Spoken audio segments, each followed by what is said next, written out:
Polres Muara Enim menggelar serah terima jabatan Kapolsek Tanjung Agung yang dipimpin langsung Kapolres AKBP Doni Eka Saputra dengan dihadiri oleh sejumlah pejabat Polres setempat.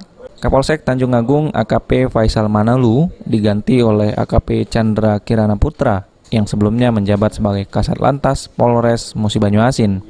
Dalam upacara ini, Kapolres Muara Enim AKBP Doni Eka Saputra menegaskan pergantian Kapolsek merupakan mutasi biasa dan tidak ada hubungannya dengan kasus tanah longsor tambang batubara ilegal yang terjadi di Kecamatan Tanjung Lalang. Dengan ini adalah mutasi biasa tambang di luar. Kenapa Faisal diganti?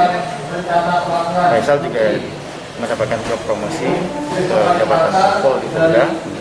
Jadi mutasi ini adalah mutasi biasa, tidak ada kaitan untuk kasus meninggalnya 11 orang di Tanjung Agung sedang ditangani dan sedang menunggu proses kelengkapan berkas perkara atau dalam. Beni Firdaus, PAL TV.